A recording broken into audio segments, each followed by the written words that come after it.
It's time for our next Euros challenge, but this one's going to be a mystery, courtesy of the Football Shirt Club's Euros Mystery Box. The Football Shirt Club is a site that sells kits from all over the world, from clubs and countries, from the biggest teams to the tiniest minnows. They also stock a range of mystery boxes, including a Euro 2024 mystery box. This guarantees you a shirt from one of the 24 nations playing in this year's competition. Again, this is not a sponsored video, but the Football Shirt Club have kindly sent me this box for free. And they've also set up a promo code for you, dear viewers. So simply go to the site, type in DG10, hit apply, and bag yourself 10% off. So anyway, time to find out which team we've got. As you can see here, I'm yet to open this, so we're going to find out together.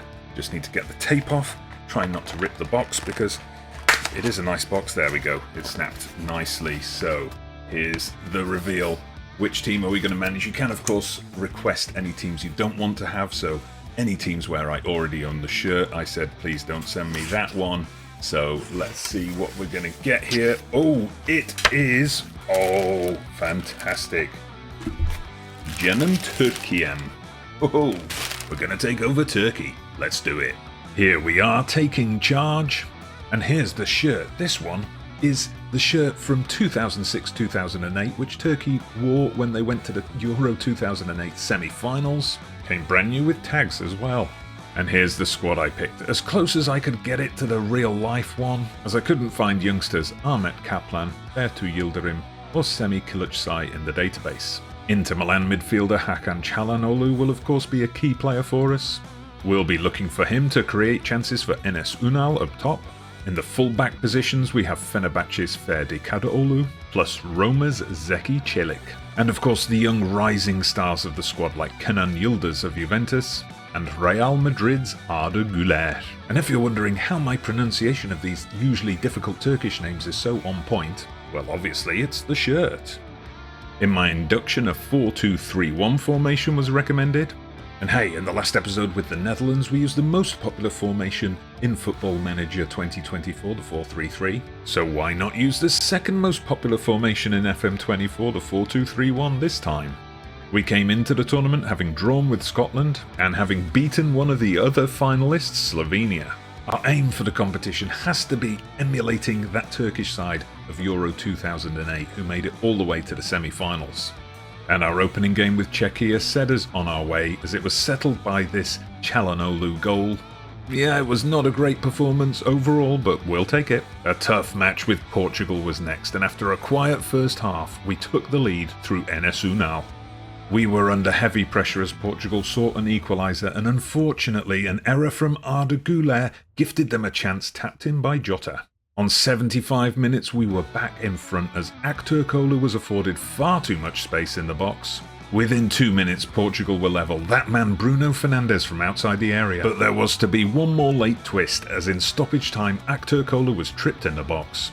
And Çalhanoğlu took the high pressure responsibility to grab us the win, guaranteeing our progress to the knockout rounds. That meant we rotated the squad heavily against already eliminated Georgia, but still came out on top in a comfortable 4-0 win, topping the group with 9 points. And our reward for achieving first place in such style? A tie with defending champions Italy, who had barely scraped through their group in third. We got off to a brilliant start with this free kick from Kahveci and extended our lead in the second half with this header from Kabak. But then perhaps we got overconfident and sat back too much, minds already on the quarter-final, as Italy struck back through Zaccagni. And then, with just a few minutes of normal time remaining, Berardi smashed one in, which would ultimately lead us to a penalty shootout. Both sides started strong, key players confidently hitting home their spot kicks. That is until DeMarco blasted wide, and that proved to be the difference, as we did not miss a single kick, and Ferdi confirmed our victory. On to the quarterfinals then, to face Austria. This was a much more confident performance. Even though Austria did equalise after Kaan Ayhan had given us the lead, we were crisp and incisive in attack, leading to this Arda Güler effort, and then we sealed the deal in injury time as Austria failed to clear and Irfan Can Kahveci made it 3-1. Into the semi-finals then, matching Turkey's best performance ever from Euro 2008. Maybe it was fate, as we were paired with the first team we attempted the Euros challenge with, Serbia. The game was settled either side of half-time, with first Arda Güler and then Ferdi Kadıoğlu scoring. This one of the greatest goals I have seen on FM24. A comfortable win, and Turkey are into the final, where we will face France, who of course beat us in the final when we attempted to challenge with Serbia. Let's see if we can go one better this time. Pumped up for the final, I told my team to show the world what they could do, and that I expected them to make the difference, and they all stared back at me blankly. And we started the game blankly as well, falling behind inside the first 10 minutes as that man Mbappe got too much space and fired home. That did give us a jolt, however, Kaan Ayhan rising like a salmon at the back post. My joy lasted until there was a highlight straight from kickoff. I've played Football Manager enough over the years to know what that means, and my players' joy at scoring the equaliser wouldn't last much longer either, as the ball came to Griezmann, who played in Mbappe, and damn, that Kylian boy is just too good. But we refused to crumble, still looking for a way back into the game and earning ourselves a penalty shout. There was a VAR check, which went in our favour. Hakan Çalhanoğlu again taking the responsibility and levelling the scores at 2-2, which is how it would remain at half-time. This time, my team talk had a positive effect. Sadly, that did not translate onto the pitch, as we again conceded early in the half, this time to Marcus Thuram. We were struggling to get back on level terms, but then a turning point as Griezmann saw red for this disgraceful tackle. We then made substitutions as we looked to take advantage of the extra man, and went all-out attack in an attempt to grab that equaliser. A huge chance came in the final minute of normal time as Kenan Yildiz headed just wide. An even bigger chance would come in stoppage time as Çalhanoğlu sent the ball into the mixer and Yusuf Yasaja was tripped. And again VAR awarded the penalty.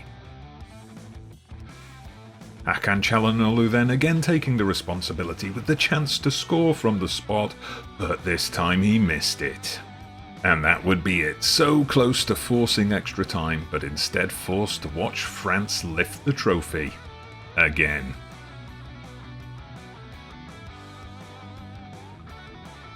After that epic run to the final, Turkey were named overachievers of the tournament. And can you guess which Turkish players made it into the Dream 11? Well, subs aside, none of them, as we were entirely overlooked in the awards. Still, can't be too disappointed at losing, as it was a best ever performance for Turkey at the Euros. So thanks once again to the Football Shirt Club for sending us Turkey, and check back soon for the next challenge, which is going to be even more random.